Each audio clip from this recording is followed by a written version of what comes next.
सियासत में कुछ बेमतलब नहीं कहा जाता। अगर नेता कुछ कह रहे हैं तो उसके कुछ तो मायने हैं, लेकिन मौजूदा सियासी दौर में नेताओं के बयानों पर विवाद भी खूब हो रहे हैं। पतित शब्द बाण चलाने में कोई नेता पीछे नजर नहीं आता। विरोधियों पर निशाना साधने के चक्कर में नेता कई बार अपने बयानों से मर्यादाओं की लक्ष्मण रेखा भी लांघ जाते हैं। जी हाँ, यूं तो सिलसिला काफी पुराना है, लेकिन हाल में राहुल गांधी और विदेश मंत्री सलमान खुर्शीद के बयानों पर सवाल उठ रहे हैं। राहुल मोदी को संस्कृति का पाठ पढ़ाते पढ़ाते अपने लहजे पर कंट्रोल नहीं रख पाते तो खुर्शीद ने मोदी के लिए अपशब्द तक इस्तेमाल कर दिया। सवाल यह है कि नेता क्या जानबूझकर ऐसा करते हैं? आखिर पतित शब्द बाणों के पीछे नेताओं की सियासत क्या है? जनता मांगे जवाब में आज इन्हीं तमाम पहलुओं की पड़ताल करेंगे।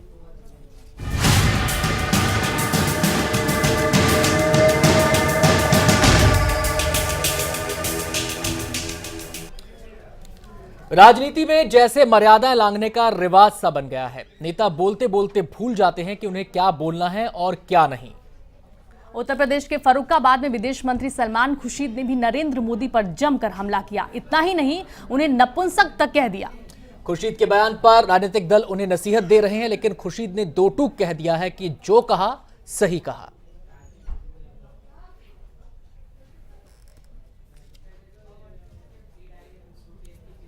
कि बीजेपी के जो नेता हैं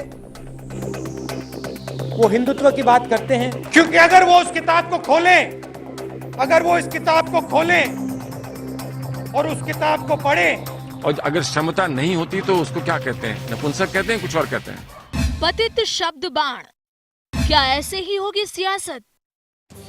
आपने कांग्रेस उपाध्यक्ष राहुल गांधी को सुना और विदेश मंत्री सलमान खुर्शीद को भी सुना। जिस लहजे में वो बात कर रहे हैं, उन्हें भले ही वो सही लग रहा हो, लेकिन उनके अंदाज से बयान ने सवाल ये खड़ा कर दिया है कि क्या विरोधियों पर निशाना साधने के लिए शब्दों की मर्यादाओं का ध्यान नहीं रखा जाएगा? पहले बात कर लेते हैं राहुल गांधी की। असम में एक रैली के दौरान राहुल गांधी ने बीजेपी और मोदी को संस्कृति का पाठ पढ़ाया, लेकिन जिन ग्रंथों का हवाला दे रहे थे, सुनिए किस अंदाज में वो उनका जिक्र कर रहे थे। बीजेपी के जो नेता हैं वो हिंदुत्व की बात करते हैं, मगर हमारी जो किताबें हैं, गीता जो है, उसको पढ़ते नहीं। क्योंकि अगर वो उस किताब को खोलें, अगर वो इस किताब को खोलें और उस किताब को पढ़ें, तो उनको दिखाई देगा कि उस किताब में लिखा है कि सबकी इज्जत करो, प्यार से काम करो, दिल से काम करो।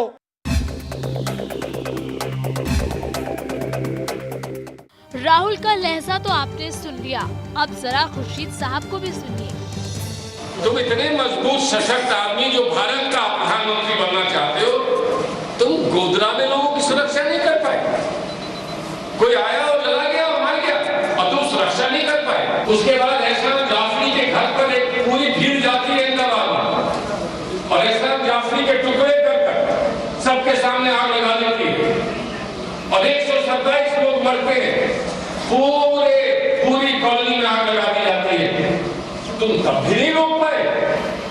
हमारा आरोप ये नहीं है कि तुमने मरवाया है, हमारा आरोप ये है कि तुम नपुंसक हो, तुम मारने वालों को रोक नहीं पाए। सलमान खुर्शीद इस देश के विदेश मंत्री हैं। अंतर्राष्ट्रीय मंचों पर भारत की तहजीब और तमीज की भी नुमाइंदगी करते हैं, लेकिन उनके इस बयान ने खुर्शीद साहब को ही सवालों के दायरे में खड़ा कर दिया है। ये बात अलग है कि खुर्शीद साहब को अपने बयान में कुछ भी गलत नजर नहीं आता। या तो वो ये माने कि हम शक्तिशाली हैं, सक्षम हैं, पूर्ण रूप से सक्षम है और हमने ये जो हुआ वो हमने जान के कराया, या तो ये माने, या ये कहें कि हमने बहुत प्रयास किया लेकिन हमें वो क्षमता नहीं है, और अगर क्षमता नहीं होती तो उसको क्या कहते हैं? नपुंसक कहते हैं, कुछ और कहते हैं। खुर्शीद साहब खुद को सही कहें, लेकिन विरोधियों की नजर में उन्होंने गलत बयानी की है। सलमान खुर्शीद जरूर विदेश में पढ़कर आए हैं, लेकिन अपनी भारतीय तहजीब और तमीज को वो भूल जाएंगे, ऐसी अपेक्षा नहीं थी। सत्ता पर काबिज हुक्मरानों की बदजुबानी का ये सिलसिला नया नहीं है। 3 दिन पहले गृह मंत्री सुशील कुमार शिंदे मीडिया को कुचलने की धमकी दे चुके हैं। हालांकि उन्होंने अपने बयान से पलटी मार ली थी, लेकिन विदेश मंत्री सलमान खुर्शीद तो अपने बयान पर अड़े हैं। सवाल ये है कि एक जिम्मेदार ओहदे पर बैठे शख्स को इस तरह की भाषा का इस्तेमाल करना चाहिए? जिया न्यूज रिपोर्ट। तो सवाल कई हैं और सबसे अहम सवाल यह है कि आखिर नेता बदजुबानी क्यों करते हैं, क्यों शब्दों की मर्यादाएं वो लांघ जाते हैं। तमाम पहलुओं पर चर्चा करने के लिए खास मेहमानों का पूरा पैनल हमारे साथ मौजूद है। सबसे पहले आपका परिचय अपने तमाम मेहमानों से हम करवा देते हैं। इस समय हमारे साथ सीनियर पॉलिटिकल एनालिस्ट एस के दत्ता साहब मौजूद हैं स्टूडियो में तमाम पहलुओं पर चर्चा करने के लिए, और उनके साथ ही मौजूद हैं मोहम्मद सुलेमान खान साहब भी कांग्रेस नेता हैं, और हमारे साथ मौजूद हैं मानवाधिकार कार्यकर्ता शबनम खान जी भी, और बीजेपी नेता श्याम जाजू जी भी हमारे साथ इस चर्चा में जुड़ रहे हैं। सभी मेहमानों का बहुत बहुत स्वागत है। चर्चा की शुरुआत करना चाहेंगे खान साहब से। खान साहब, जो लहजा राहुल गांधी का था धर्म ग्रंथों को लेकर, जो लहजा खुर्शीद साहब का था मोदी को लेकर, क्या आप उससे इत्तेफाक रखते हैं? क्या ये बदजुबानी नहीं है खुर्शीद साहब के मामले में?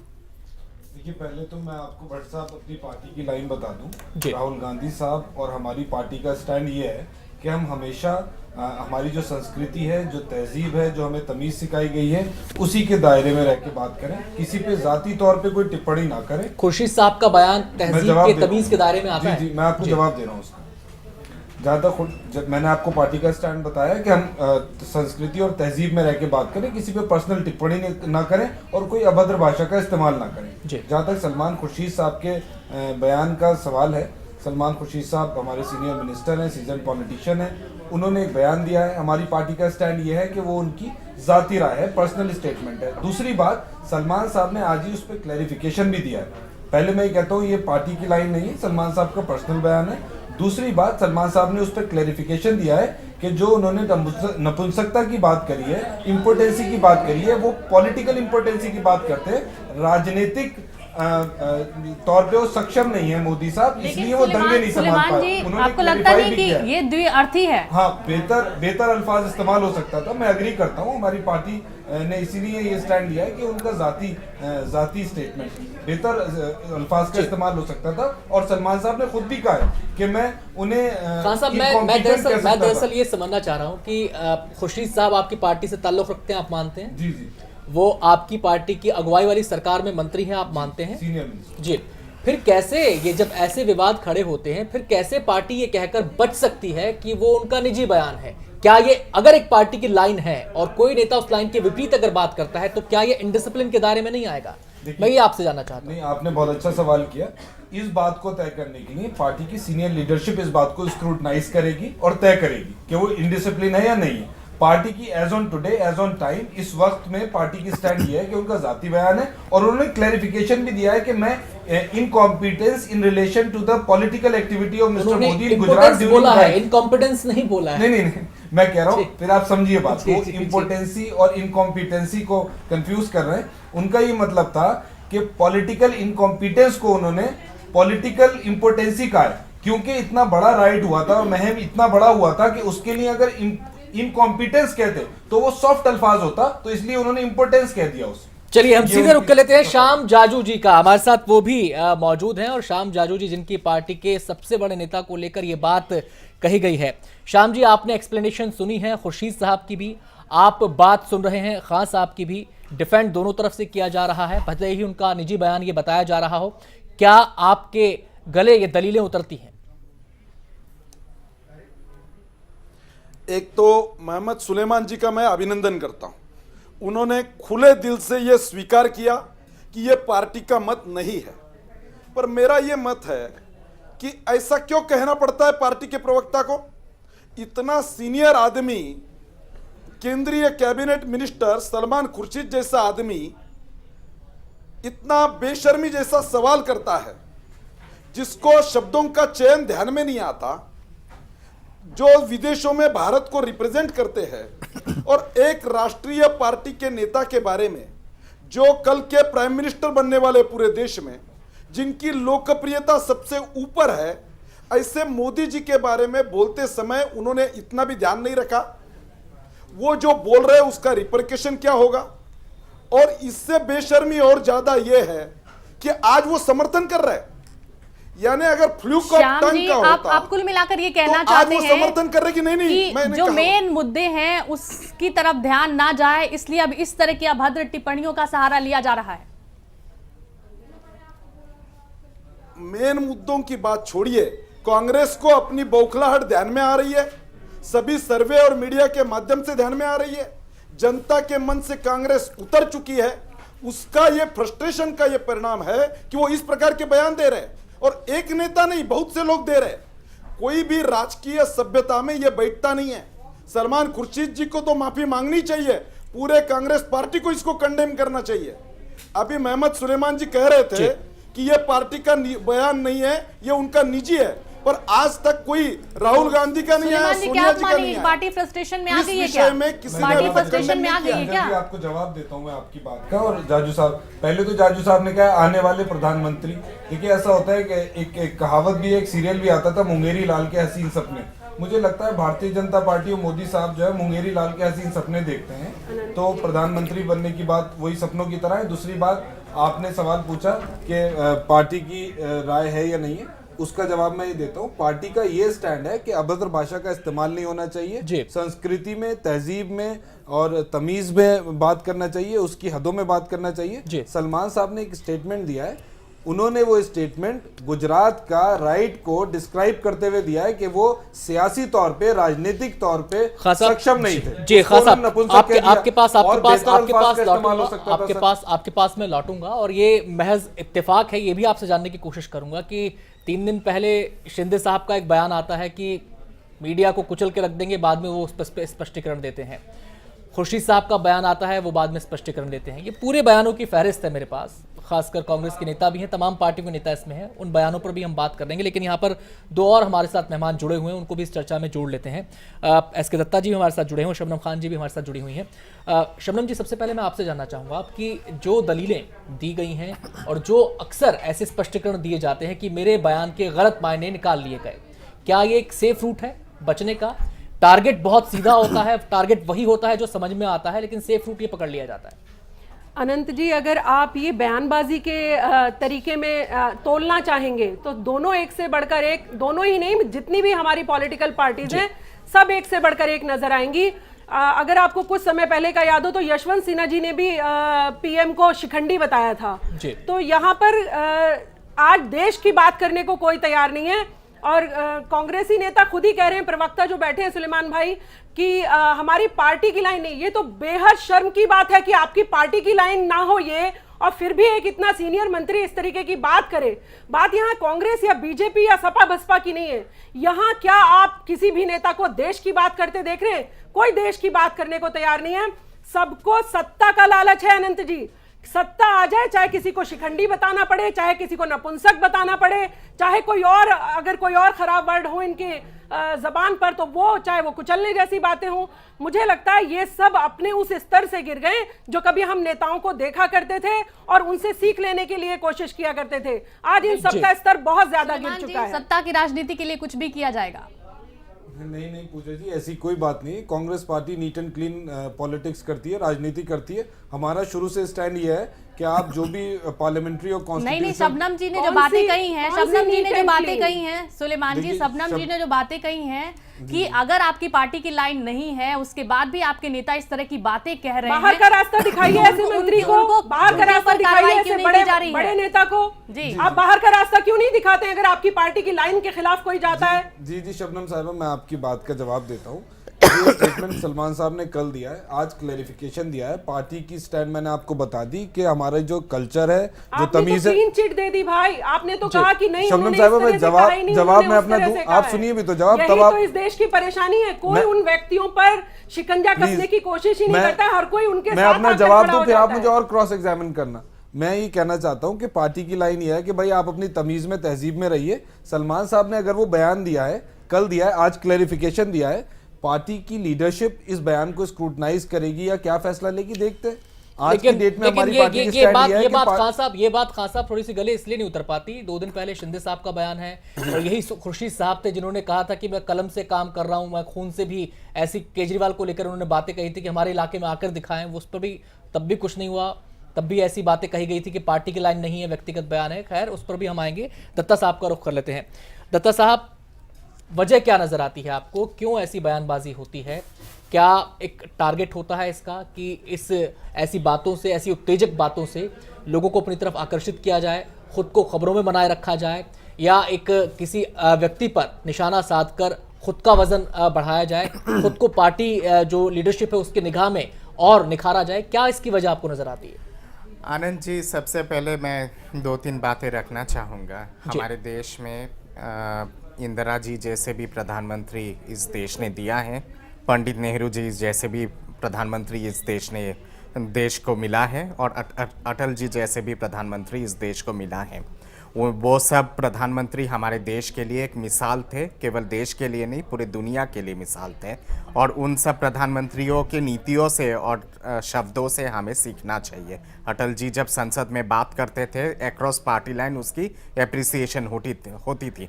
पंडित नेहरू जी को भी जब वो प्रधानमंत्री थे, उनको लगा था कि अटल जी को विदेश भेजना चाहिए भारत के रिप्रेजेंटेटिव के हिसाब से चीन और तमाम देशों में। ये होता था राजनीतिक मिसाल इस देश का। और वहाँ से जिस तरह का पतन हुआ है इस देश के राजनीति में, शर्म आता है इस देश के राजनीति को देखते हुए। आज के डेट में आपको याद होगा कि इस बार के संसद के सदन में किस तरह का घिनौना काम हुआ है। मिर्ची स्प्रे से लेके क्या कुछ नहीं दिखाई दिया है इस बार के संसद के सदन में। हम लोग बचपन में जब होते थे तो हमें पढ़ाया जाता था कि संसद जो है वो हमारे प्रजातंत्र का अभिन्न अंग है, और एक तरह से मतलब एक टेम्पल है डेमोक्रेसी का। उस मंदिर के अंदर अगर इस तरह की चीज़ें अगर हो रही है तो वो दुर्भाग्यपूर्ण है। हमारे देश में आज के डेट में मतलब कि हमें तो, मुझे तो कम से कम शर्म आता है होम मिनिस्टर, नहीं एक सेकंड, होम मिनिस्टर को लेते हुए और लॉ मिनिस्टर को देखते हुए आज के डेट में मुझे कुछ शर्म आता है और मेरा सर झुक जाता है शर्म से कि ऐसे व्यक्ति हमारे देश के गृह मंत्री हैं जो मीडिया को और इंडिपेंडेंट वॉइसेस को कुचलने की बात करते हैं। और ऐसे व्यक्ति जिसके अंदर मतलब उतना भी राजनीतिक धीरता नहीं है कि वो विपक्ष के नेता, विपक्ष के जो प्रतिनिधि है उसको नपुंसक तक कह दे और उसके बाद कहे कि नहीं जी हमने तो ये नहीं कहा था। अंग्रेजी में एक बहुत ही अच्छा शब्द है कि थप्पड़ मारो किसी को और उसके बाद सॉरी कहो। ये चीज शायद ऑक्सफोर्ड यूनिवर्सिटी से सलमान खुर्शीद शायद लेके आए हैं। यहाँ तो वो सॉरी भी नहीं बोल रहे हैं, सॉरी भी नहीं बोल रहे, वो तो कह रहे मैंने जो कहा सही कहा और डंके की चोट पर कहा। नहीं, डंके की चोट पे अगर कह रहे तो डंके की चोट सवाल के जवाब ये खड़ा कर रहे हैं डंके की चोट पे, क्योंकि इस तरह से फिर उनके लिए लोग आकर खड़े हो जाएंगे, उनकी पार्टी की लाइन भी चेंज करने की अपनी, इसीलिए कोई भी व्यक्ति डरता नहीं है यहाँ पर कुछ भी कहने से। सबसे बड़ी बात यहाँ पे शबनम जी ये है कि डंके की चोट पे अगर कह रहे इस तरह की बात, क्योंकि तो डंके की चोट पे जनता भी बता देगी, जनता भी बता देगी डंके की चोट। चलिए हम श्याम जाजू जी का रुख कर लेते हैं। जो बयान आया खुर्शीद साहब का, मोदी को लेकर वो बयान आया। अब मैं श्याम जाजू जी से सवाल करता हूं कि भले ही बीजेपी तिलमिलाई हुई हो, बीजेपी तमीज का, तहजीब का पाठ पढ़ा रही हो खुर्शीद साहब को, लेकिन मैं कुछ बयानों का जिक्र यहां पर श्याम जाजू जी करना चाहूंगा, क्योंकि आज जब बात आई है पतित शब्द बाणों पर तो इन बयानों का जिक्र करना बेहद जरूरी है। आपको ध्यान होगा एक विदेशी समाचार एजेंसी को मोदी साहब ने इंटरव्यू दिया था। उन्होंने कहा था अगर कोई कुत्ते का बच्चा भी आपकी कार के नीचे आकर मारा जाता है तो आपको दुख होता है। सवाल उस बयान पर उठे थे। अब मैं दूसरे बयान का जिक्र करना चाहूंगा। मध्य प्रदेश में बीजेपी के वरिष्ठ नेता हैं कैलाश विजयवर्गीय जी, और उन्होंने चीर हरण की बात कही थी कि औरतें अपनी सीमाएं लांघ रही हैं, लिहाजा वो बलात्कार का, छेड़खानी का शिकार हो रही हैं। एक और बयान का मैं जिक्र करना चाहूंगा। बीजेपी के ही नेता हैं यशवंत सिन्हा जी, जिन्होंने राहुल गांधी को घोड़ा करार दिया था। बीजेपी के नेता ही हैं गिरिराज सिंह जी, जिन्होंने कहा था कि मोदी के हाथों ही जनता दल यूनाइटेड का कत्ल होगा। ये तमाम बातें हैं, तमाम बदजुबानियों की पूरी श्रृंखला है नेताओं की, उसमें किसी एक पार्टी का नेता कोई शामिल नहीं है। आप अगर कांग्रेस पर सवाल उठा रहे हैं तो सवाल ये उठता है कि बीजेपी ने अपने नेताओं को लक्ष्मण रेखा पार ना करने को लेकर क्या कदम उठाए? क्या बीजेपी ने जो अपने चाल चरित्र चेहरे की हमेशा बात करती रही, क्या बीजेपी ने इस तरफ ध्यान दिया? क्या अपने नेताओं से उस पर सवाल जवाब किए? नहीं, और मेरा एक सवाल जाजू जी से यहाँ पे ये है कि मैं श्याम जाजू जी से ये पूछना चाहता हूँ कि भाजपा का क्या स्टैंड है गूंगी गुड़िया पे, और भाजपा का क्या स्टैंड है विदेशी मूल के बहू के ऊपर? ये सब चीजों पे भी तो भाजपा को क्लैरिफिकेशन देने की आवश्यकता है। जी श्याम जाजू जी, आज जिस विषय को लेकर चर्चा ये शुरू हुई है, पूरा देश जानता है कि सलमान खुर्शीद जी ने जिस विषय को लेकर बोला है कि गुजरात को लेकर जब वो बात करना चाहते हैं तो 84 के दंगों में जितने लोग मरे उसके विषय में श्याम जाजू जी, जाजू जी डेविएट मत कीजिए सर, डेविएट मत कीजिए। यहाँ पर किसी एक नेता के बयान को लेकर चर्चा नहीं है। खुर्शीद साहब का बयान हालिया है, लिहाजा वो फोकस में है, लेकिन यहाँ पर नेताओं की बदजुबानी एक लार्जर इशू है। जिस तरीके से सियासत का लगातार इस किस्म की बयानबाजी से आप अगर कांग्रेस पर सवाल उठा रहे हैं तो आप अपने घर में भी तो सोनिया जी ने भी वहां पर क्या हो रहा है, नरेंद्र मोदी जी के बारे में बोलते समय मौत का सौदागर बोल दिया। मौत का सौदागर के रूप में नरेंद्र मोदी जी की चर्चा करी। वो बातें तो भूल कह रहे हैं, उन पर तो सवाल उठ रहे हैं। हम तो आपके नेताओं की बात कर रहे हैं, जो आपके नेताओं ने बात कही है, उन पर क्या कहेंगे आप? हाँ मैं आ रहा हूं जो नरेंद्र मोदी जी ने कहा कि गाड़ी के नीचे कुत्ता भी मरा तो आदमी को दुख होता है, इसमें क्या झूठ बोला है मुझे बताइए आप? कि किसी भी आदमी को अगर ये संवेदनशील आदमी है तो उसको दुख होगा ही। ये उन्होंने कहा, आप किस रेफरेंस में उसको ऑब्जेक्शन ले रहे हैं? इतने बड़े नेता को इस तरीके की छोटी कहावतें कहने की जरूरत है? श्याम जाजू जी सवाल का संदर्भ भी समझना होगा। पीएम पद के दावेदार हो, उनको सवाल उनसे क्या बातें करने की जरूरत सवाल उनसे क्या पूछा गया था? कोई सम्मान भरा उदाहरण भी दे सकते थे। क्या जरूरत है उन्हें इस तरीके की पिल्ला नीचे आएगा गाड़ी के तब उनको दुख होगा? इंसान के मरने का जिस व्यक्ति को दुख नहीं होता उसको पिल्ले के मरने का दुख की बात करता है वो। नहीं फिर इतने सम्मानित आदमी को जो पीएम पद का दावेदार हो, दत्ता जी एग्री करेंगे इस बात से, उनको सम्मानित भरे उदाहरण ही देने चाहिए। नहीं और यहाँ पे एक और सवाल आपसे है शबनम जाजू जी, आपको ठीक राहुल गांधी जी के बारे में भाजपा जो हमेशा कहती है Amul boy, mama's boy, Amul boy, ये सब किस तरह का अल्फाज है? हम आपसे जाजू जी ये कह रहे हैं कि अगर कोई गंदा है तो आपकी पार्टी भी तो कुछ करने को तैयार नहीं है। ऐसे व्यक्तियों पर जो उल जलूल बयानबाजी करते रहते हैं, आप तो अपनी पार्टी की जो लाइन है उस पर काम करिए।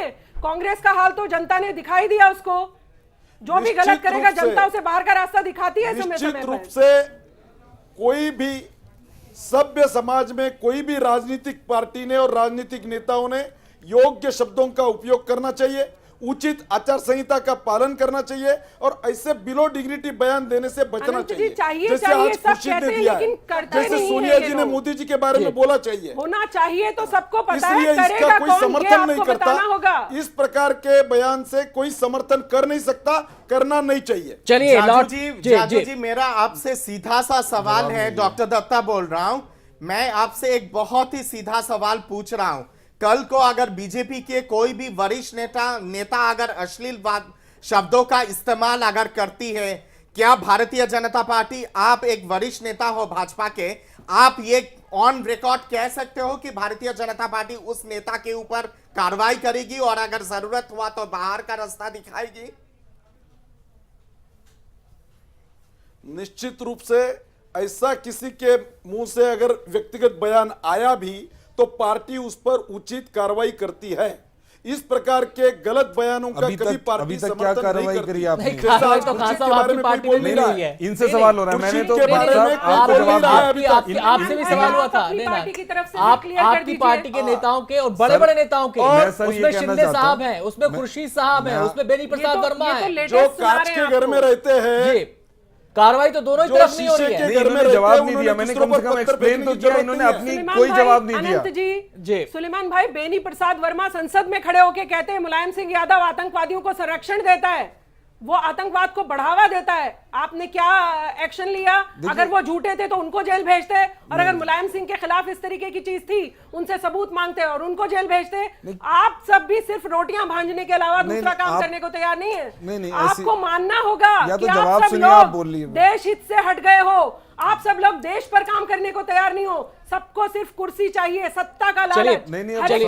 जवाब तो सुनिए, आपने पूरी बात मैं सिर्फ इतना कहना चाहता हूँ, हमारी पार्टी बिल्कुल इन चीजों से अग्री नहीं करती और हमारी पार्टी का यह है कि सभ्यता के साथ काम होना चाहिए। काम नहीं चलेगा, उस पर कोई कार्रवाई नहीं की है। सवाल यहाँ पे सुलेमान भाई एग्री करने की बात नहीं है, सवाल यहाँ पे ये है कि कांग्रेस पार्टी की क्या पोजीशन होगी इन सब चीजों यहाँ पे। आप पल्ला क्या झाड़ कर कांग्रेस चले पार्टी ऐसे जाएंगे। लोगों को निष्कासित करेगी, ऐसे लोगों को बाहर का दरवाजा दिखाएगी, ऐसे लोगों को सस्पेंड करेगी, एक्सपेल करेगी? या फिर ये उनके साथ सवाल है। स्टैंड लेकर दत्ता खड़ी हो साहब, जाएगी। आपके पास आना चाहेंगे। यहाँ पर हमाम में सभी नंगे हैं। जिस तरीके से लगातार कई चुनाव की अगर बात कर ली जाए, लोकसभा चुनाव सामने हैं, ऐसे में तमाम राजनीतिक पार्टियों की तरफ से इस तरह की बदजुबानी जो है शुरू हो गई है। आपसे जानना चाहूंगी, आप लगातार नजर बनाए रखते हैं तमाम गतिविधियों पर। आपको लगता है कि कभी भी इस तरह के मसले जब सामने आते हैं तो कार्रवाई की जाती है आला कमान की तरफ से? किसी भी पार्टी की बात की जाए, आज तक नहीं हुआ है और मुझे नहीं लगता है कि कभी होगा। अगर क्या हुआ होता क्या एक तो रणनीतिक बहुत सोच पहले होती है? दत्ता बहुत साहब, पहले क्या एक हो चुका रणनीतिक होता। सोच नजर आती है इसके पीछे? रणनीतिक सोच है, इसके साथ साथ वोट बैंक की राजनीति है, जी। वोट भुनाने की एक मानसिकता है और उसी हिसाब से अपने कुकर्म को छुपाने की भी एक और तरीका है। चलिए, इस चर्चा को हम आगे बढ़ाएंगे। और जैसा कि कार्यक्रम की शुरुआत में ही हमने कहा था कि सियासत में कुछ भी बेवजह नहीं कहा जाता, नेता कुछ भी बेवजह नहीं कहते। अगर हम सलमान खुर्शीद के बयान के घटनाक्रम को भी देखें तो थोड़ा सा पड़ताल करें, थोड़ी सी इसकी पृष्ठभूमि में जाए, तो यह बयान बीजेपी अध्यक्ष राजनाथ सिंह के बयान के बाद आया है। राजनाथ सिंह का वो बयान जिसमें उन्होंने कहा था कि अगर गलती हुई है तो हम माफी भी मांगने को तैयार हैं। क्या उसको काउंटर करने के लिए खुर्शीद साहब ने ये बातें कही? क्या उसको काउंटर करने के लिए एक बार फिर से उन बातों की याद खुर्शीद साहब ने दिलाना जरूरी समझा? क्या कहीं ना कहीं डर कांग्रेस को कोई सताया जा रहा है 2014 लोकसभा चुनाव से पहले? इस पहलू को भी कुरेदेंगे बस एक छोटे से ब्रेक के बाद।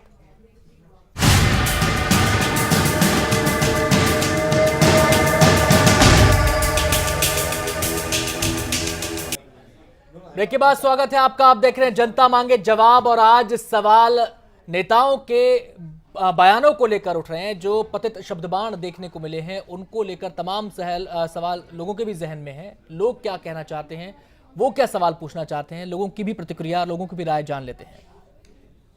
क्या मोदी को टारगेट करके सलमान खुर्शीद ने अपनी सियासत चमकाई है? जिधर देखो नेता गंदी जबान का प्रयोग करते नजर आते हैं, चाहे लोकसभा हो या विधानसभा। तो मेरा ये पूछना है कि क्या वोट बैंक साधने का जरिया बन चुकी है बदजुबानी? क्या नेता मतलब जानबूझकर बदजुबानी करती है कि नहीं? लोकसभा और विधानसभा में जो नेता पॉलिटिशियन बदजुबानी कर रहे हैं, क्या ये बदजुबानी सही है? क्या वोट बैंक साधने का जरिया बन चुकी है बदजुबानी? मैं देश के नेताओं से ये पूछना चाहता हूँ, ये जो बदजुबानी करते हैं इससे इनका क्या मैसेज होता है, ये क्या मैसेज देना चाहते हैं? तो सुना आपने जनता के जहन में क्या सवाल कौंध रहे हैं। इन सवालों पर भी जवाब मांगेंगे अपने खास मेहमानों से, लेकिन उससे पहले जो प्रतिक्रियाएं आ रही हैं सलमान खुर्शीद के बयान को लेकर वो भी आपको दिखाते हैं। सलमान खुर्शीद के बयान पर पूर्व केंद्रीय गृह सचिव और अब बीजेपी नेता आरके सिंह से बात की हमारे संवाददाता अमित शर्मा ने। जैसे जैसे लोकसभा चुनाव नजदीक आ रहे हैं, नेताओं की जबान से ऐसे विवादित शब्द निकल रहे हैं जो राजनीतिक गलियारों में विवाद खड़े कर रहे हैं। सलमान खुर्शीद ने बीजेपी के प्राइम मिनिस्ट्रियल कैंडिडेट के लिए भी कुछ ऐसे ही विवादित शब्द कहे हैं। इस वक्त हमसे बात करने के लिए मौजूद हैं बीजेपी नेता आरके सिंह जी। सर, सलमान खुर्शीद जो मंत्री हैं, विदेश मंत्री हैं, उन्होंने नरेंद्र मोदी के लिए बड़ा ही अजीब किस्म का वर्ड यूज़ किया है। कहा है कि वो गुजरात में मुसलमानों की रक्षा इसलिए नहीं कर पाया क्योंकि वो इम्पोर्टेंट है। क्या इस तरह की शब्दावली का कहीं भी कोई जगह है? यह सलमान खुर्शीद का घटिया स्तर दिखलाता है। कोई घटिया आदमी ही इस तरह की भाषा का प्रयोग कर सकता है। ऐसे घटिया आदमी को क्या जवाब दिया जाए? लेकिन सर, एक दायरा भी होना चाहिए। मान लीजिए एक शर्म की बात है कि ऐसे घटिया सोच का आदमी, ऐसे आदमी जिसको कि कोई स्तर नहीं है, अपने भाषा पर कोई नियंत्रण नहीं है, वो आज हमारे देश का एक्सटर्नल अफेयर्स मिनिस्टर बना हुआ है। ये देश के लिए शर्म की बात है। सलमान खुर्शीद ने जिस तरह की शब्दावली का प्रयोग किया, आपके पार्टी के प्राइम मिनिस्ट्रियल कैंडिडेट हैं और शायद उनकी बढ़ती हुई पॉपुलैरिटी से वो घबराए हुए लग रहे हैं। कोई नसीहत सलमान खुर्शीद के लिए, क्योंकि एक मंत्री भी हैं और एक पॉलिटिशियन भी हैं? देखिए, ये आदमी तो हमारे ही कॉलेज का पढ़ा हुआ है। ये मेरे लिए शर्म की बात है। और ये मैं देखता हूँ कि ये तो कॉलेज में भी ये मशहूर था कि इनका IQ थोड़ा लिमिटेड है। मैं देख रहा हूँ कि इनके भाषा पर भी कोई नियंत्रण नहीं है। बहुत बहुत बड़े शर्म की बात। शुक्रिया सर जिया न्यूज़ से बात करने के लिए। तो बीजेपी नेता आरके सिंह साहब का साफ कहना है कि जिस तरह की बयानबाजी कांग्रेस के मंत्री कर रहे हैं उससे उनकी बौखलाहट, नरेंद्र मोदी की पॉपुलैरिटी को लेकर के जो बौखलाहट पार्टी के अंदर है वो सामने आ रही है। कैमरामैन सोनू के साथ अमित कुमार शर्मा, जिया न्यूज़, दिल्ली। सीधे रुक कर लेते हैं, खान साहब हमारे साथ मौजूद हैं, कांग्रेस नेता सुलेमान खान, उनसे हम बातचीत कर लेते हैं। सुलेमान साहब, सवाल यहाँ पर यह है कि खुर्शीद साहब का ये बयान बेमतलब तो है नहीं, क्योंकि इतने नासमझ वो समझ में नहीं आते हैं कि इतने सालों से सियासत कर रहे हैं, बखूबी जानते हैं, शब्दों की मर्यादा को भी समझते हैं, तो बेमतलब उनका यह बयान नहीं था। अब सवाल हमारा ये है, क्या इस बयान की पृष्ठभूमि राजनाथ सिंह के उस बयान ने तैयार की जिसमें उन्होंने एक मुस्लिम सम्मेलन में कहा कि अगर कोई गलती हुई है तो माफी मांगने को तैयार है? क्या कांग्रेस को कोई डर है जो इस तरीके से सामने आ रहा है? भट्ट साहब देखिए, आप मीडिया से हैं, जर्नलिस्ट हैं, आपका काम है कि बयान से आप डिफरेंट तरह के मतलब निकाल सकते हैं, या आपका जर्नलिज्म का काम है कि आप एनालाइज करें किसी भी बयान को या किसी भी सियासी प्रक्रिया को, ये आपका काम है। जहाँ तक राजनाथ सिंह और सलमान साहब के बयान का ताल्लुक है, राजनाथ सिंह साहब ने एक बयान दिया कि अगर हमसे कोई गलती हो हम सर झुका के मुसलमानों से माफ़ी मांगने के लिए तैयार है, हमें एक मौका दें। तो नहीं, मैंने सवाल इसलिए किया कि कहीं जिस संदर्भ में उस बात को समझा गया, इस संदर्भ में जिस बात को समझा गया, बिल्कुल नहीं, कहीं खुर्शीद साहब उन बातों को कुरेद तो नहीं रहे थे? नहीं, ये माफी की अगर बात उठ रही है तो माफी देने का सवाल ही नहीं है। याद दिलाओ लोगों को, वो तमाम पिक्चर एकदम खींच दो सामने। बिल्कुल, बहुत अच्छा आपने सवाल पूछा जी। जहां तक भारतीय जनता पार्टी और गुजरात दंगे या बाबरी मस्जिद के आफ्टरमैथ के दंगे या हिंदुस्तान में जो भी दंगे हुए हैं, भारतीय जनता पार्टी के राजनाथ सिंह साहब माफ़ी की बात करते हैं, उनके दौरे हुकूमत जो हुए हैं, मुसलमान कभी भी भारतीय जनता पार्टी और इस तरह के जो दंगा कराने वाली पार्टीज के जो इंचार्ज लोग थे या कॉन्स्टिट्यूशनल पोस्ट पे थे उनके टाइम में हुए, तो कभी मुसलमान इसे माफ नहीं करेंगे। तो सलमान साहब को अगर आप कहते हैं कि उसके जवाब में दिया तो ये तो बहुत हल्की बात होगी। दूसरी चीज सुनिए भट्ट साहब, जवाब पूरा सुनिए, जवाब पूरा सुनिए। तो ऐसी कोई बात नहीं है, और नहीं, मेरा जवाब पूरा सुनिए। It is very wrong. Shabnam ji पहले मेरा जवाब तो सुनिए। अगर आप सुनना ही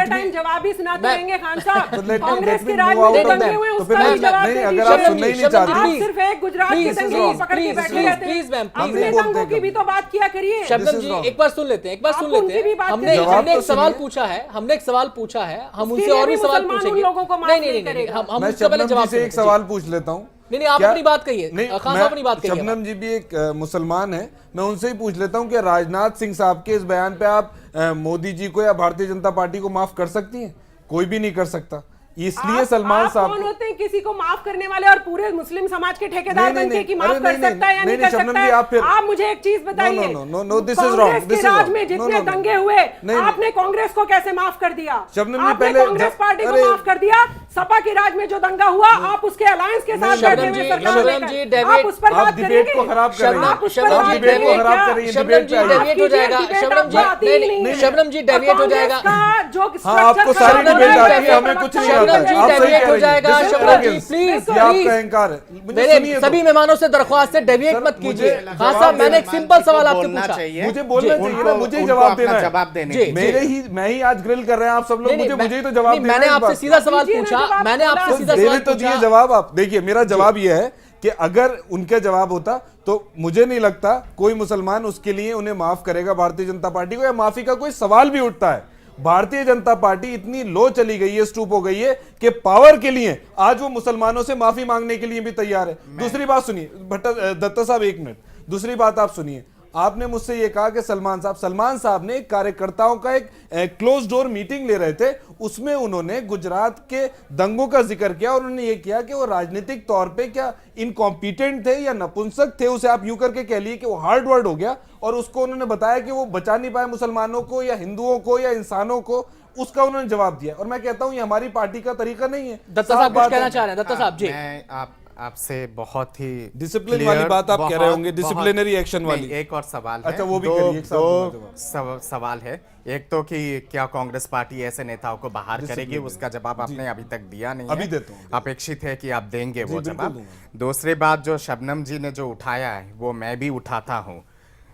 कांग्रेस के रेजिम के दौरान भागलपुर, मेरठ, लखनऊ, पटना, कलकत्ता, अहमदाबाद, सूरत, मुंबई, बेंगलोर, मद्रास, दिल्ली, अमृतसर, पता नहीं का जयपुर, जोधपुर, खुद कहाँ गुजरात राइट्स नहीं 1969 हुआ में है। खुद आपके जितने सारे मुख्यमंत्री राइट्स थे। हुए जी। हैं और उसके साथ साथ 84 के जो दंगे हैं, इसको भी मैं जोड़ता हूं। जोड़ के मैं सीधा सा सवाल पूछता हूं, जितने सारे मुसलमानों का कत्लेआम हुआ है कांग्रेस के रेजिम में, और 84 के दंगे में जिस तरह से नरसंहार हुआ था सिखों का, क्या कांग्रेस पार्टी औपचारिक रूप से माफी मांगेगी इन सब चीजों के लिए?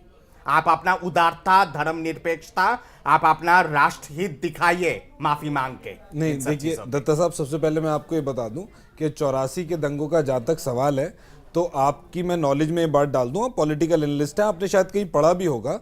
मैंने हिंदुस्तान टाइम्स की एक न्यूज़ पढ़ी है हाल फिलहाल में, 2002 का न्यूज़पेपर है, फरवरी, डेट याद नहीं आ रही मुझे, उसमें ये साफ साफ लिखा है हिंदुस्तान टाइम्स में कि 84 के दंगों में 14 एफआईआर आरएसएस के और भारतीय जनता पार्टी के लीडर्स के अगेंस्ट हुई थी। 49 लीडर्स उसमें नेम्ड एफआईआर में। सनलाइट पुलिस स्टेशन की एफआईआर है, जिसमें एक आर.के. जैन साहब हैं जो 1980 के अटल बिहारी वाजपेयी साहब के लोकसभा के नॉमिनेशन के एजेंट थे। तो अगर भाजपा ये कहे कि हम उसमें नहीं थे, तो 14 एफआईआर भाजपा के और संघ परिवार के लीडर्स के अगेंस्ट। सुनिए, दूसरी बात, आप अभी मुझसे पूछ रहे थे यही बात, मैं आपसे पूछ रही हूं, आप मुसलमान हैं, आप माफ करेंगे कांग्रेस को? इतने सारे दंगे अभी दत्ता जी ने आपने अखबार की बात की, अभी हाल में जो राहुल गांधी ने इंटरव्यू दिया, जिसमें उन्होंने जो बातें कही थी, आपको अगर याद होगा, वो बातें कुछ कांग्रेसी हो सकते हैं, उस बारे में क्या कहेंगे आप? देखिए, राहुल गांधी साहब ने एक बयान दिया, उन्होंने ये कहा कि भाई कुछ कांग्रेसी उसमें हो सकते हैं, एक लीगल प्रोसेस है, ट्रायल अभी चल रहा है, let the court decide, court को फैसला करने दिए। दूसरी बात, आपने डिसिप्लिन की बात करी, आधार पे कहा कि कुछ कांग्रेसी हो सकते हैं। भाई कुछ कांग्रेसी लीडर्स के अगेंस्ट एफआईआर है, वो ट्रायल चल रहा है, तो उन्होंने कहा भाई प्रेम फसाई केस अगर बन गया है, चार्ज फ्रेम हो गया, लेट द कोर्ट डिसाइड। मैंने आपसे सीधा सा सवाल मैंने पूछा, दो सवाल, एक तो है कि क्या ऐसे नेताओं को बाहर करेगी कांग्रेस, मैं आपको जवाब ही तो दूसरा सवाल, तमाम जितने सारे कम्युनल राइट्स हुए हैं कांग्रेस के रेजिम में, उन सब के लिए, और हजारों आयोग हैं, श्री कृष्णा कमीशन से लेकर सैकड़ों ऐसे जुडिशियल कमीशन है, जिसपे बाकायदा कहा गया है कि कांग्रेस के नेता लोग इन्वॉल्व थे इन सब राइट्स में, उसके लिए कांग्रेस पार्टी क्या औपचारिक रूप से, सार्वजनिक रूप से माफी मांगेगी? देखिए, मैं आपको इसका जवाब देता हूं। अगर कहीं पर दंगा हुआ, मान लिए कांग्रेस के रजीम में हुआ, 84 के दंगों की आप बात कर रहे थे, तो 84 के दंगों का जहां तक ताल्लुक है, उसका मैं आपको जवाब ये देता हूं कि एक लीगल प्रोसेस है, let the legal process and. जिस दिन लीगल प्रोसेस एंड हो जाएगा, उस दिन जो गिल्टी होगा, जी को सुप्रीम कोर्ट, देखिए मैं आपको उसका भी जवाब दे रहा हूँ, उसका भी जवाब दे रहा हूँ, उसका भी जवाब दे रहा हूँ, करने लगते हैं। ये डबल गेम मत खेलिए। डबल गेम मैं हमने नहीं खेल रहा हूं। आपसे ये पूछा है कि आप मुस्लिम हैं, और अभी दत्ता जी ने इतने सारे दंगे टिप्स पे गिना दिए, क्या आप माफ कर दे रहे हैं उन सब? नहीं, मैं आपको जवाब दे रहा हूँ सारी बात का। एक लीगल प्रोसेस है, उस लीगल प्रोसेस को सबके लिए, फिर लीगल प्रोसेस सबके लिए है। कौन सा खास साहब शायद वकालत भी करते हैं, तक जुडिशियल कमिशंस तो बंद हो गए। जी जी, लीगल प्रोसेस देखिए, जुडिशियल उसका भी दत्ता साहब, आप तो पढ़े लिखे आदमी हैं सर, आप तो पढ़े लिखे आदमी हैं, आपको तो मालूम है जुडिशियल कमिशन की किसी की भी रिपोर्ट किसी कोर्ट पे बाइंडिंग नहीं है, वो एक ओपिनियन हो सकता है, that can be an opinion हो सकता है, कोर्ट उसे कहां तक कंसीडर करे, ये कोर्ट के ऊपर है। चलिए, सीधा सीधा सवाल पूछ रहा हूं, दोबारा मैं भागलपुर राइट्स लेके आ रहा हूं। जगन्नाथ मिश्रा जी के रेजिम थे उस समय, और वहां पे बाकायदा इन्वॉल्व थे वहां के लोकल मिशनरी, और वहां के बहुत ऐसे सैकड़ों नेता, कांग्रेस के नेता, मैं आपका जवाब काफी सारे कैबिनेट मिनिस्टर्स इन्वॉल्व थे। आप कह रहे हैं उन सब चीजों के लिए मेरठ का जो दंगा हुआ था, उस समय कांग्रेस की रेजिम थी यूपी में। आगरा में जो दंगा हुआ था, कांग्रेस की रेजिम थी। माफ कर दीजिए, वो सवाल आपसे भी यहाँ पर जानना चाहेंगे। जिस तरीके से सलमान खुर्शीद का ये बयान आया है, उस बयान को आप किस तरीके में देखते हैं? क्या ये बयान जो है, कुछ दिन पहले जो नरेंद्र मोदी की तरफ से बयान आया, उसके बाद उसी की अगली कड़ी है ये? नहीं, मैं समझता हूं कि ये जो बयान आया है सलमान खुर्शीद जी का, मैं पर्सनल बेसिस पे as an citizen of this country मैं मानता हूं कि बहुत ही अभद्र बयान है ये, और बहुत ही घटिया गंदा बयान है। इस तरह का बयान की अपेक्षा नहीं है। और राजनाथ जी ने जो कहा है कि अगर मगर करके कि अगर हमसे कहीं गलती हुई है तो हम माफी मांगने के लिए तैयार सीधे हैं। माफी मांग अगर लेते। भाजपा के प्रत्याशी अगर बैठे हुए हैं, भाजपा के नेता अगर बैठे हुए हैं, मेरा सीधा सा एक सवाल है, ये अगर मगर ना करके सीधे वे में बताएं कि किस चीज के लिए माफी मांग रहे। क्या वो 1992 पे जो विवादित ढांचा गिरा था उसके लिए माफी मांग रहे?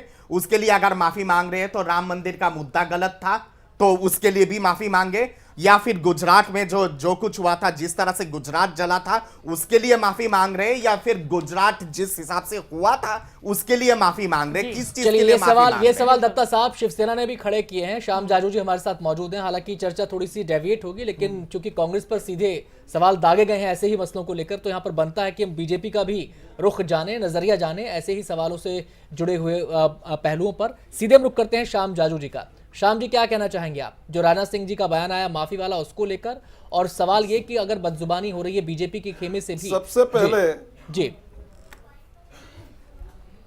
पहले शबनम जी ने और दत्ता जी ने जो गिनाए दंगे और उस टाइम के कांग्रेस वालों का जो परफॉर्मेंस दिया, वो तो पूरे देश के जनता को जानना चाहिए। आज आके 2002 की बात करना, हम 2002 का समर्थन कोई नहीं करते, कोई नहीं करेगा। सवाल इतने देश में इतने दंगे हुए, तब वहां के मुख्यमंत्री कांग्रेस के थे, 84 के थे, उसका हम समर्थन तो नहीं कर रहे, उसकी सब लीगैलिटी चल रही है। और राजनाथ जी ने जो कल बयान दिया है उसको सही ढंग से लेना चाहिए।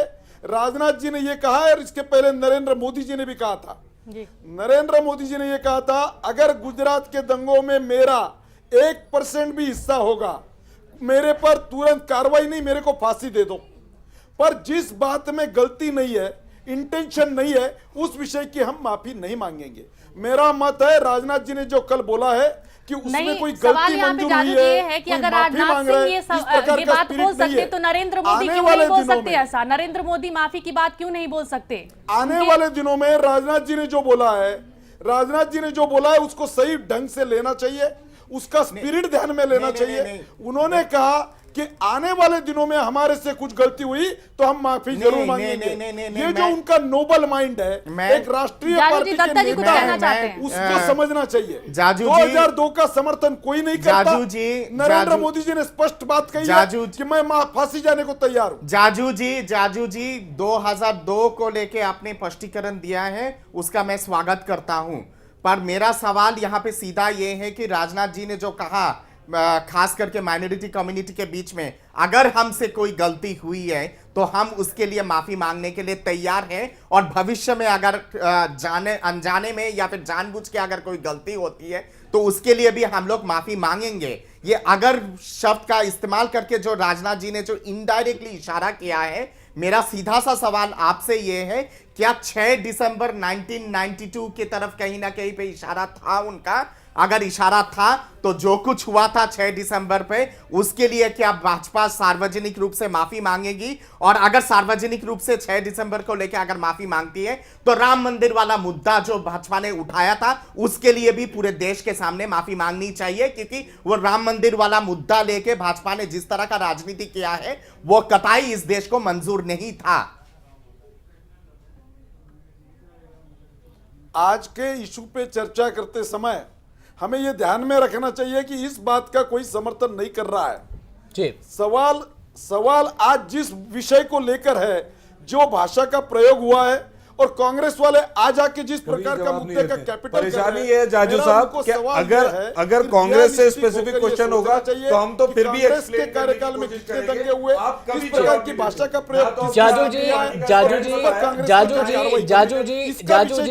जी मुद्दे केवल ब्लैक एंड व्हाइट में मुद्दे नहीं सोचे जा सकते सर। क्लियर हुआ है, हर टाइम हमने बोलते रहे दोनों, सबने पैनलिस्ट ने करे, इन्हें क्यों नहीं शबनम ने ग्रिल कर? राम मंदिर ये हमारा जाजू जी चीजें ब्लैक एंड व्हाइट में केवल ऐसी पार्टी माने जाते हैं, इसलिए आपसे ज्यादा पूछा जाएगा। हमने तो अपनी स्टैंड क्लियर करी, इसलिए आपसे पूछा जाएगा। आप सुनना नहीं चाहती, आपको जवाब देने में सही, आप सुनना नहीं चाहती ना। आई एम सॉरी, इस तरह से नोबडी कैन रिप्लाई। आप एक लॉजिकल जवाब दीजिए, आपको सुनने की आपके अंदर हिम्मत होना चाहिए ना। इतने सारे दंगे जो दत्ता जी ने मेरी दरख्वास्त है, सुनना नहीं चाहती। कमेटी आप ही की थी, मेरी दरख्वास्त है, और उसी की हमने सिफारिशों को लागू भी किया। शबनम जी, सुलेमान जी, आप कुछ बता शबनम जी, सुलेमान जी, मेरी दरख्वास्त है, मेरी दरख्वास्त है कि इस चर्चा को हम थोड़ा सा और आगे बढ़ाएं। कुछ और सवाल शबनम जी, शबनम जी मुसलमान का जहां इच्छा होगी, जहां मर्जी होगी वो वहां जाएगा। मेरा सवाल, मगर आपने कुछ देखिए समय की कमी है, 2 से 3 मिनट बाकी है, 2 से 3 मिनट बाकी है सर, 2 से 3 मिनट बाकी है, 2 से 3 मिनट बाकी है। दत्ता जी एक सवाल पे टिप्पणी। एक चीज मैं कहूंगा यहाँ पे जी, मुझे बहुत ही दुख हुआ कि भाजपा के प्रवक्ता से भी मुझे किसी भी बातों का जवाब नहीं मिला। सीधा जवाब नहीं आएगा सर, सीधा जवाब नहीं मिला और ना ही सुलेमान जी ने मेरे आने वाले और सालों तक ऐसे मैंने सीधा आपको कहा था, मैंने सीधा आपसे पूछा था, जितने सारे दंगा कांग्रेस के रेजिम में हुआ है जिस पे सारे तो आप बार-बार पूछ रहे हैं, उनसे आपने नहीं पूछा। आप माफी मांगेंगे। डिबेट भी एक सवाल मेरा आखिरी सवाल है, सारे मेहमानों से, सभी मेहमानों से मेरा आखिरी सवाल है, सभी मेहमानों से मेरा आखिरी सवाल है। शुरुआत में शबनम जी से करूंगा और दरख्वास्त से करूंगा, बहुत ही ज्यादा सटीक रहे अपने जवाब में, क्योंकि 2 से 3 मिनट है। सभी मेहमानों का हमें उनका नजरिया, उनका पक्ष देखना है। शबनम जी, शुरुआत आपसे ही करते हैं। सवाल यह है कि इस किस्म की बयानबाजी जो होती है, उस बयानबाजी को क्या माना जाए? इसे सियासत में गिरावट के तौर पर देखा जाए, या फिर ये सियासत का ट्रेंड बन गया है, या फिर नजरिया ही ऐसा हो गया है? किस तरीके से आप इसको देखते हैं, और क्या इसमें अब गुंजाइश नहीं है सुधार की, या फिर सुधार होना चाहिए? क्योंकि अभी छोटे छोटे बयानों को हम देखते हैं तो इसके बड़े बड़े इंपैक्ट देखने को मिल सकते हैं, क्योंकि बातें फिर आगे भी जाकर जुड़ती हैं कहीं ना कहीं। अगर भावनाओं को उकसाने वाला बयान है तो किसी और रूप में भी इंपैक्ट कर सकता है। क्या इस पर तुरंत गंभीरता से रोक नहीं लगनी चाहिए? बहुत संक्षेप में अपनी बात कहिए। ये अनंत जी, सब पार्टियों को स्टैंड लेना पड़ेगा इस पर, लेकिन क्योंकि हर कोई सत्ता का लोभी है और मुझे लगता है कि पहले पार्टी स्टैंड लिया करती थी ऐसी बातों पर, आज जो इन्होंने ये सब स्टैंड लेना छोड़ा है इसका एक बड़ा कारण है ये खुद ही कहलवाते हैं किसी अपने एक नेता से और फिर उसकी अपनी निजी राय बताकर कहीं ना कहीं सिर्फ रोटियां भांजने का काम करते हैं कि हमारे पास कुर्सी कैसे आएगी। जब तक ये लोग देश के लिए नहीं सोचेंगे, आप एक जिम्मेदार नेता अपनी पार्टी के, क्या अपने पार्टी फोरम में इस बात को रखेंगे कि इस किस्म की बदतमीजी या फिर तहजीब के दायरे के बाहर अगर कोई बयानबाजी होती है तो उसकी कोई जगह नहीं, उस बयान की भी, उस नेता की भी? क्या आप अपने पार्टी फोरम में ये बात रखेंगे? देखिए, हमारी पार्टी की साफ लाइन है कि इस तरह के बयान आप अपने पार्टी फोरम में ये बात रखेंगे नहीं रखेंगे? जो मुताल्लिक लोग हैं इन डिसिप्लिन से या इनडिसिप्लिन को डील करने के लिए वो इससे डील करेंगे। श्याम जाजू जी, आपकी प्रतिक्रिया? इस प्रकार के अभद्र भाषा का कोई समर्थन नहीं करता। सभ्य राजनीति में ऐसा नहीं करना चाहिए और रिस्पॉन्सिबल नेता जो कैबिनेट के मंत्री है और कांग्रेस के जवाबदार रिस्पॉन्सिबल नेता है उसको यह शोभा नहीं देता, इससे उनको माफी मांगनी चाहिए। चलिए दत्ता साहब, क्या कोई उम्मीद बनती है?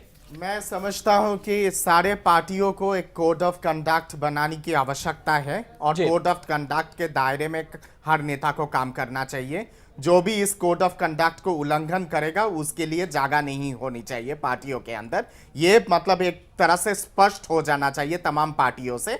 दूसरी बात ये भी अपेक्षित है कि जितने सारे गलती हुई है दोनों पार्टी की तरफ से, मैं अपेक्षा करूंगा कि कम से कम 2014 के इलेक्शन में वो अपनी गलतियों को माने, अपनी गलतियों को सुधारे और अगर आवश्यकता होती है और जरूरत होती है तो देश के सामने सर झुका के माफी मांगे। चलिए, एक बेहतर कल की उम्मीद के साथ इस कार्यक्रम को आज यहीं पर समाप्त करते हैं। तमाम मेहमानों का बहुत बहुत शुक्रिया हमारे साथ इस चर्चा में शामिल होने के लिए, अपने विचार, अपना पक्ष रखने के लिए, और साथ ही साथ शुक्रिया अदा करूंगा मेरी सहयोगी पूजा का भी, जो लगातार हमारे साथ इस कार्यक्रम में बनी रही। फिलहाल वक्त हो गया एक छोटे से ब्रेक का। जनता मांगे जवाब में आज इतना ही। छोटा सा ब्रेक के बाद भी जिया न्यूज पर खबरें जारी हैं।